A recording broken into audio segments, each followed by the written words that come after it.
So hello everyone, welcome back to my channel again. आज मैं chemical kinetics का part 7 लेके आ गई हूँ, जो कि लास्ट पार्ट है।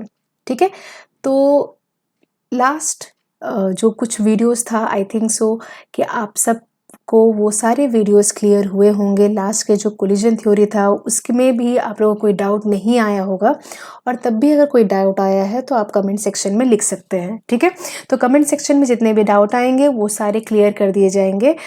और आज जो टॉपिक है ये काफ़ी न्यूमेरिकल बेस्ड टॉपिक है। ठीक है, काफ़ी कम थ्योरी है एंड न्यूमेरिकल्स ज़्यादा है।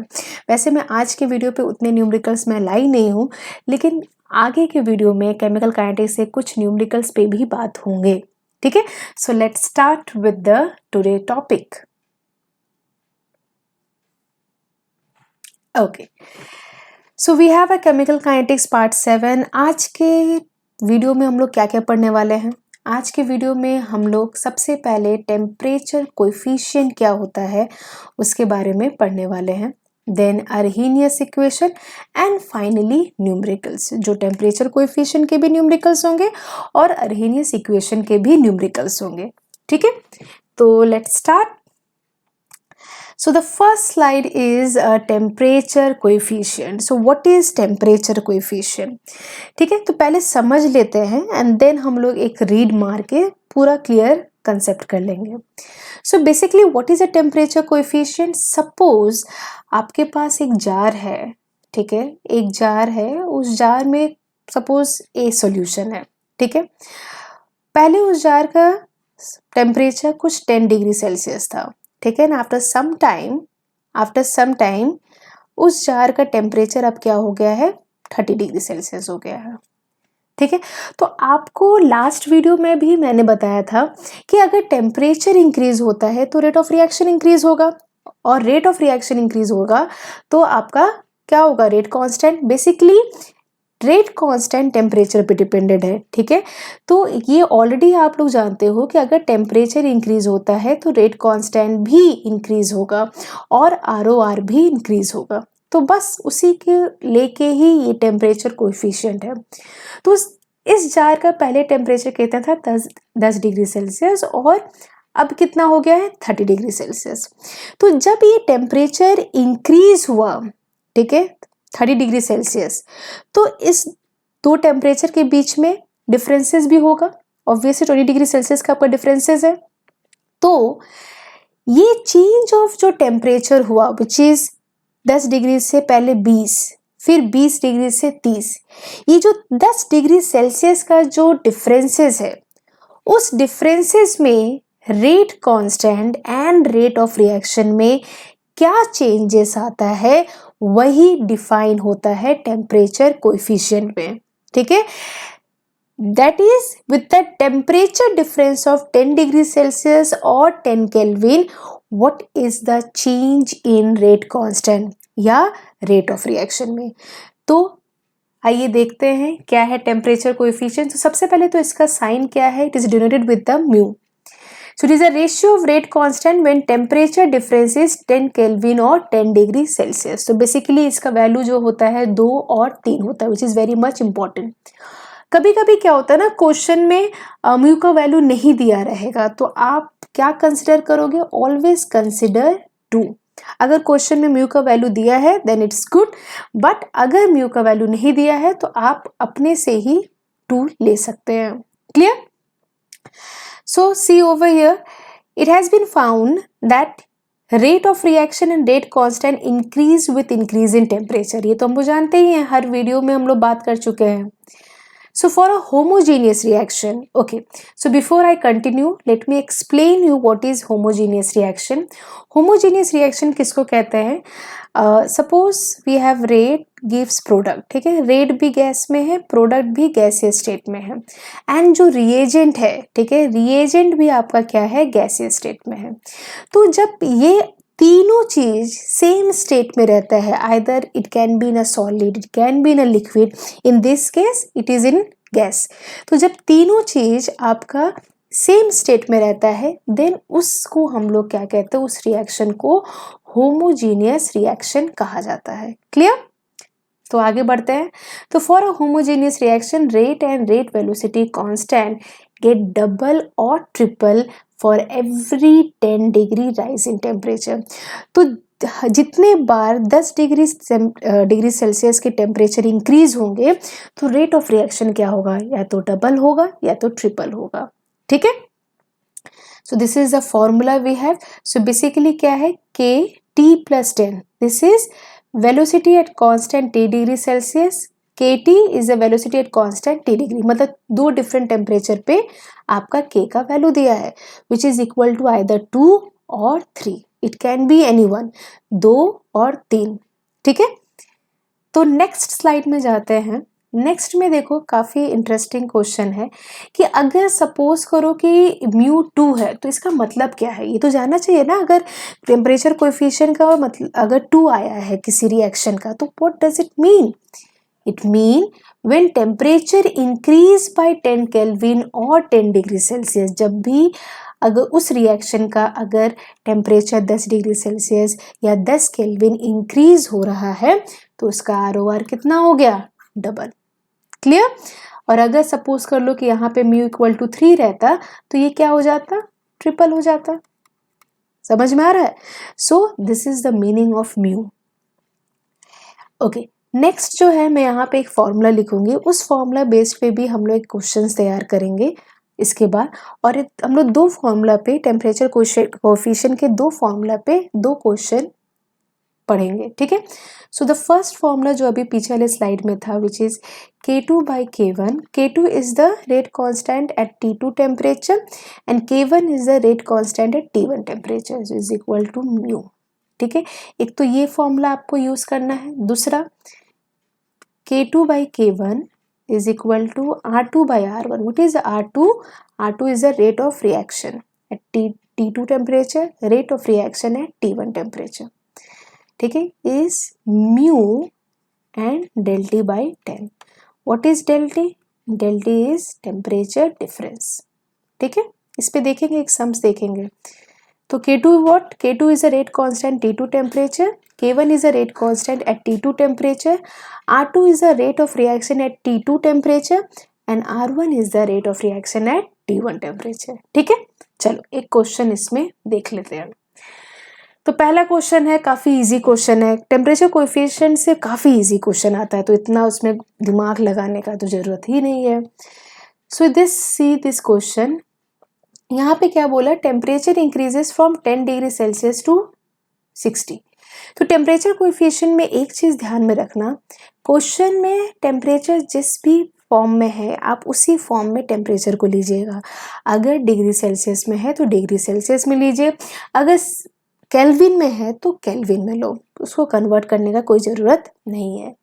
So see that T1 is given 10 degree Celsius and T2 is given 60 degree Celsius. ठीक है. तो आपका ROR पूछा है तो with this formula R2 by R1 mu del T by 10. ठीक है. तो R2 by R1 देखते हैं क्या आएगा. म्यू, देखिए इस क्वेश्चन में म्यू नहीं है तो म्यू क्या करेंगे, 2 लेंगे. सिंपल एकदम, अपन को कहीं से भी घुमाना फिराना नहीं है, दिमाग को एकदम क्लियर रखना है. सो डेल टी क्या आ जाएगा, 60 minus 10 divided by 10. So we have 2 to the power 5 times. तो इसका मतलब क्या है कि जब टेम्परेचर 10 डिग्री सेल्सियस से 60 डिग्री सेल्सियस में पहुंचा तो ROR रेट ऑफ रिएक्शन कितना टाइम्स इंक्रीज हो गया, 2 to the power 5 times increase हो गया. Clear, easy. Okay, next slide.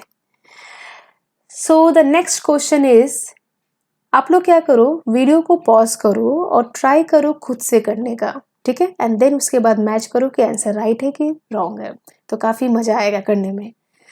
So the question number 2 we have is the temperature coefficient is 2.5. If rate constant at T1 is 2.5, okay, then is rate constant at T2 will be. तो चलिए rate constant से पूछा है, so formula क्या use करेंगे, K2 by K1 which is equal to mu. तो mu का value दिया है, K2 का वैल्यू नहीं दिया है, K1 का वैल्यू दिया है 2.5 into 10 to the power -3. Mu का वैल्यू है 2.5. सो K2 will be 2.5 into 2.5 into 10 to the power minus 3. So it will be a 6.25 10 to the power minus 3. So option number A is the right answer. Clear?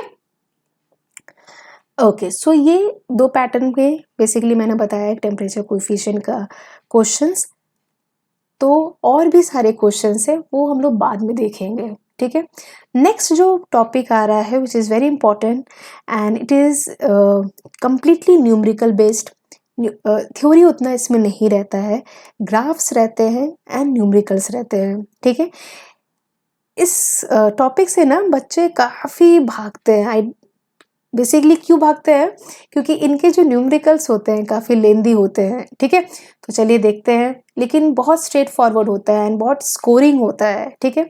सो अब हम लोग आते हैं अरहीनियस equation में। तो अरहीनियस जी को ना काफ़ी ज़्यादा प्रॉब्लम हो गया था, क्योंकि सारे लोग बोल रहे थे कि यार टेम्परेचर है, रेट कांस्टेंट है, एक्टिवेशन एनर्जी है, ये सारा चीज़ है, ठीक है। हर एक कोई अपना अपना एक फैक्टर दिखा रहा है। तो अरहीनियस जो थे वो इतने क्यूरियस हो गए थे, ही वांट्स टू नो कि आखिर ये तीनों के बीच में क्या रिलेशन है, ठीक है।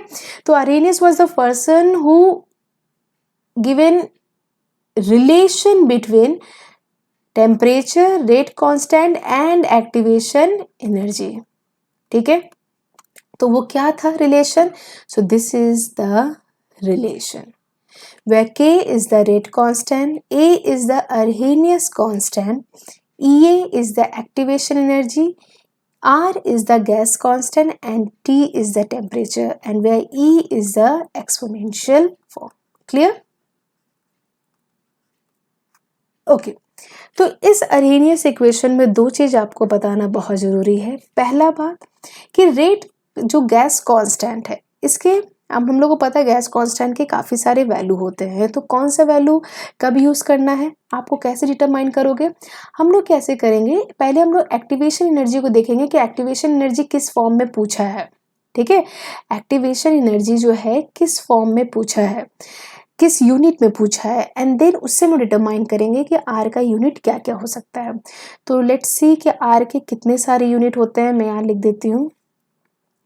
So R have 8.314 जूल पर केल्विन पर मोल, ठीक है।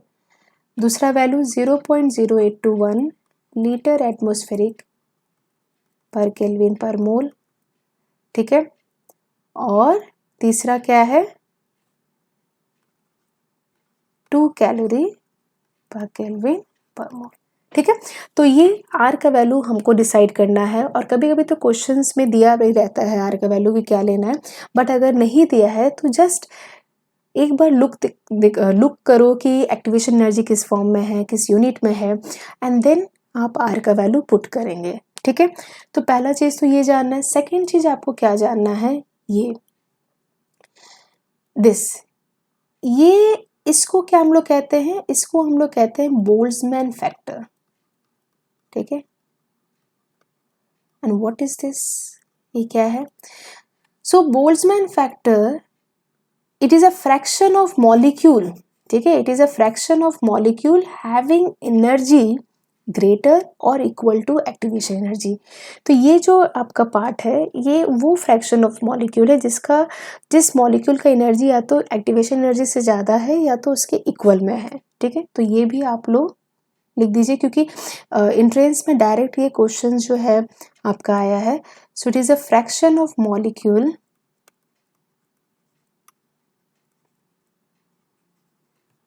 हैविंग एनर्जी ग्रेटर और equal to activation energy. Clear? Okay, so next हम लोग अब थोड़ा एक्सप्लेनेशन में मूव करते हैं, जहाँ से हम लोग थोड़ा ग्राफ जानेंगे, एंड देन अरहीनियस इक्वेशन की जो न्यूमेरिकल इक्वेशन है, बेसिकली जो न्यूमेरिकल के लिए यूज़ होता है, वैसे अरहीनियस के जितने भी इक्वेशन है न्यूमेरिकल्स के लिए यूज़ होते हैं, तो हम लोग उसको अब देखते हैं, ठीक है। सो कहाँ पे एंड हुए थे, यहाँ पे ये था आपका अरहीनियस का equation. Now we will take ln both the side, तो क्या हो जाएगा, ln k is equal to ln a plus ln e to the power minus A by R T, ठीक है। Then ln k ln a minus A by R T, ठीक है। ये part आगे आ जाएगा and this and ln will going to be cancel, clear. Okay, अब हम लोग इस इक्वेशन को क्या करेंगे, इसको कंपेयर करेंगे स्ट्रेट लाइन इक्वेशन से। So let compare it with the straight line equation. So we will write y, this will be c और ये आपका हो गया mx। So ln k will act as a y axis, ln a is acting as a intercept. तो यहाँ से तो ये क्लियर हो गया कि ये स्ट्रेट लाइन इक्वेशन है और इस स्ट्रेट लाइन इक्वेशन में इंटरसेप्ट है, मतलब कि ग्राफ थोड़ा ऊपर से स्टार्ट होगा। Second, slope. स्लोप क्या है, स्लोप आपका ये है A by R and just see यहाँ पे कौन सा साइन है, नेगेटिव साइन। नेगेटिव साइन मतलब negative slope. And what is X, X is a 1/t, ठीक है।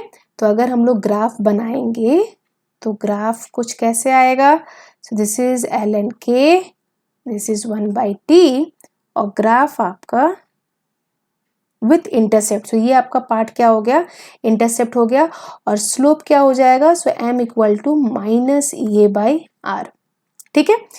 अच्छा, इसी इक्वेशन को अगर हम लॉग के पैटर्न में लिखे तो क्या है, कैसे होगा लॉग के पैटर्न में, log k log a minus A by 2.303 are T, ठीक है।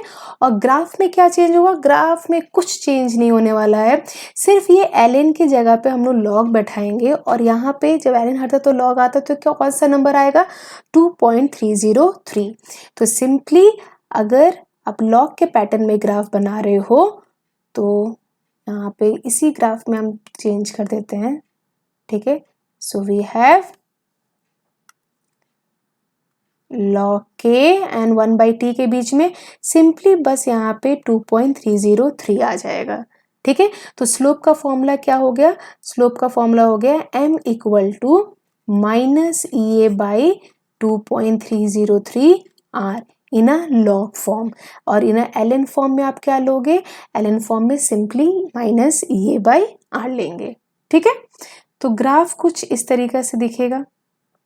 See this is a graph in exponential form, ठीक है। एक्सपोनेंशियल फॉर्म में सिंपली इंक्रीजिंग हो रहा है, मतलब कि टेम्परेचर अगर अब बढ़ रहा है तो साथ साथ में रेट कांस्टेंट भी बढ़ते जा रहा है, ठीक है। और ये जो ग्राफ है जस्ट मैंने अभी बताया and this graph, so this is in a ln pattern and this is in a log pattern, ठीक है। नोट्स प्रॉपर बनाना ताकि आगे जाके प्रॉब्लम ना हो। Next, with this equation we will derive an equation for the numericals, ठीक है। तो इक्वेशन क्या था, log k log a minus A by 2.303 r। Now अब हम लोग क्या करेंगे, दो डिफरेंट टेम्परेचर पे अरेनियस इक्वेशन को सेटअप करेंगे, ठीक है। So T1 and T2।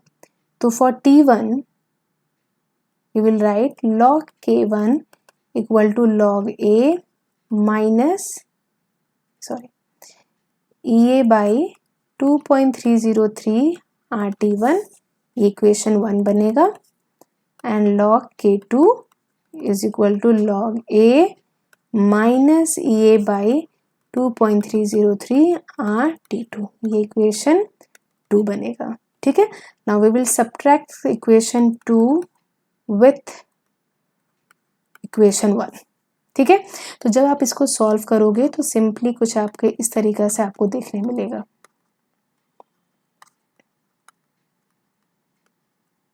One by T1 minus 1/T2, ठीक है। ओके, यहाँ पे लॉग होगा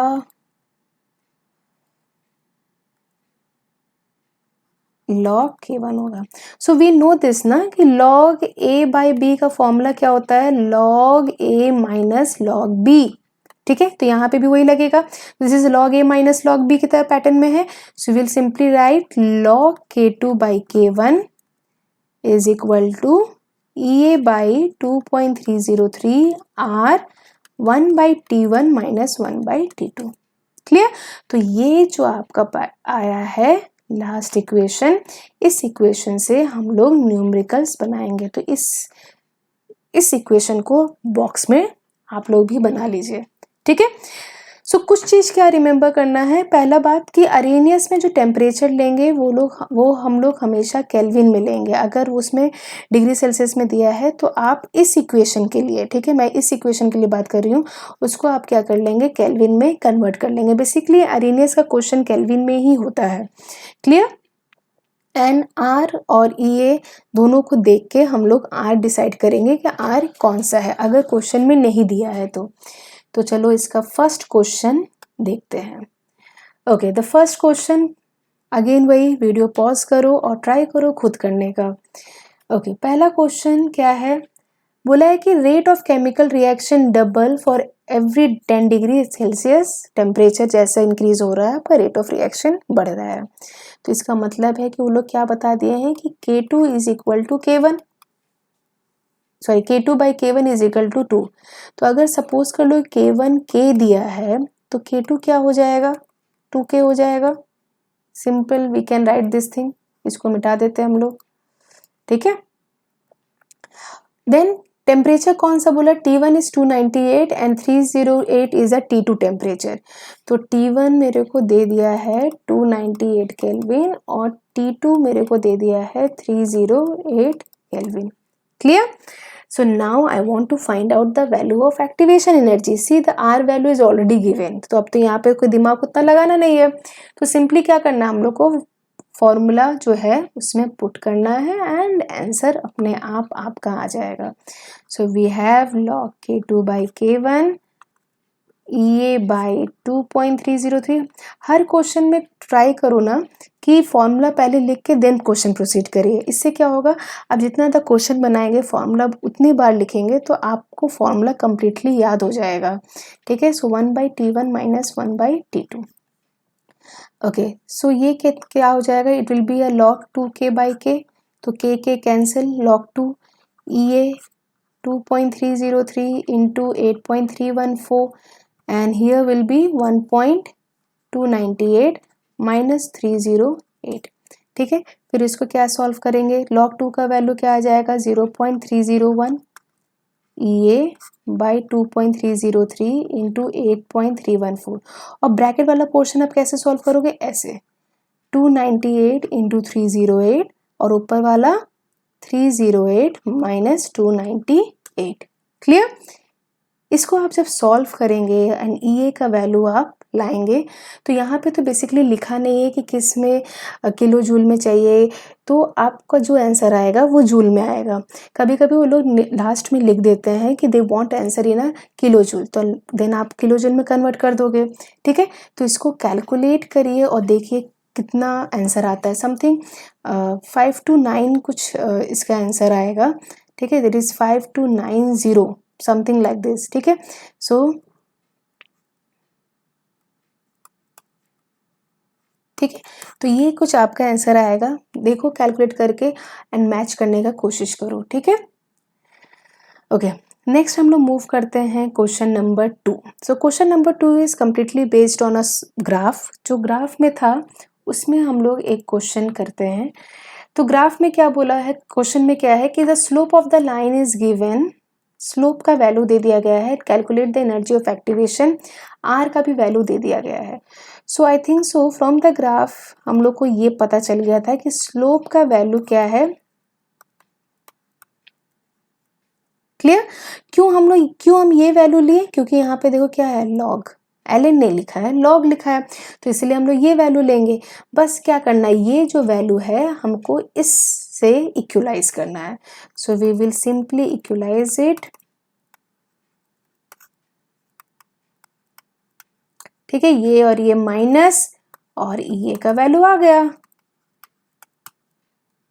तो बस आर का वैल्यू बैठा दीजिए 8.314 and there you got your answer, ठीक है। तो देखो आंसर क्या होता है, इसका आंसर समथिंग 111 करके कुछ है आपका आंसर, ठीक है। उसको देखो सॉल्व करो, आपका आंसर आ जाएगा। इसका आंसर 111 ही है, ठीक है, with the unit. Please don't forget to write the unit, clear. Next question, ये क्वेश्चन जो है ना, this type of questions are very time saving question होता है। मतलब कि ये एक ऐसा क्वेश्चन होता है जो आपका बहुत 1 सेकंड में या 2 सेकंड में क्वेश्चन ये सॉल्व हो जाता है, जिसके कारण क्या होता है, हम लोग नेक्स्ट क्वेश्चन को ज़्यादा इंपॉर्टेंस या ज़्यादा टाइम दे पाते हैं। तो ये सारे इक्वेशन को छोड़ना तो बाप रे बाप, पाप है पाप। ठीक है, तो ये पाप हम लोग नहीं करेंगे। तो आज हम लोग जान जाते हैं कैसे ये क्वेश्चन होगा। See the energy of activation is given 0 and what is the value of rate constant eight 300 kelvin. अगर 280 केल्विन का रेट कांस्टेंट दिया है, मुझे जानना है कि 300 केल्विन में रेट कांस्टेंट क्या होगा। सो फॉर्मूला के हिसाब से ये क्या बोल दिया है, ये is 0। So obviously log k2 by k1 तो 0 हो जाएगा पूरा। तो बेसिकली क्या हो गया, k2 इक्वल टू k1। तो जो k1 है वही आपका k2 होगा। सो k2 विल बी, क्या आंसर होगा, 1.6 10 टू द पावर 6 पर सेकेंड। ठीक है, तो ये क्या है, ये एक ऐसा क्वेश्चन था जो आप बिना पेन उठाए भी देख सकते हो, क्योंकि एक्टिवेशन एनर्जी 0 है। तो जो राइट हैंड साइड वाला पार्ट था वो तो पूरा 0 हो गया एंड सिंपल जो k2 होगा वही आपका k1 हो जाएगा। ओके, तो ये कुछ 3 मैंने क्वेश्चन लिया था विच इज तीनों डिफरेंट टाइप्स के हैं। तो ऐसे काफ़ी सारे क्वेश्चन हैं, अरेनियस के अच्छे अच्छे भी बहुत सारे क्वेश्चन हैं जिसमें हम लोग इस फॉर्मूला से क्वेश्चन करते हैं। ठीक है, तो ये सारे क्वेश्चन मैं नेक्स्ट वीडियो में लाऊंगी और केमिकल काइनेटिक्स से कुछ और सारे भी क्वेश्चंस लाऊंगी।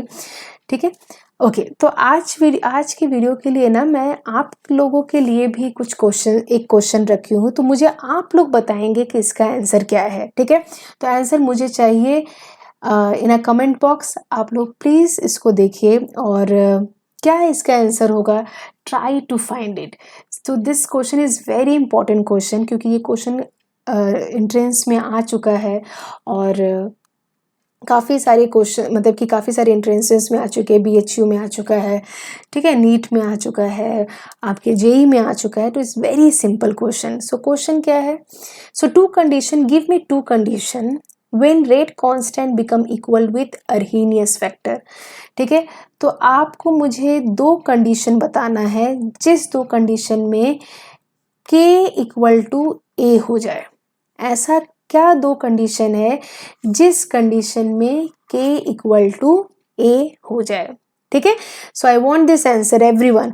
आप लोग कमेंट बॉक्स में आंसर दो, देखते हैं कि किसका राइट होता है किसका नहीं राइट होता है। ठीक है, काफ़ी इजी क्वेश्चन है ये। So for today this much. Arrhenius जो है काफ़ी न्यूमेरिकल बेस्ड है, तो इसका कोई इतना थ्योरी है नहीं जैसे मैंने कहा था। तो आज के वीडियो के लिए इतना ही।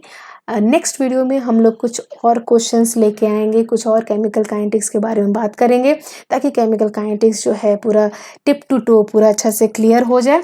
ठीक है, सो for today this much. Thank you everyone, keep learning and keep reading. Thank you.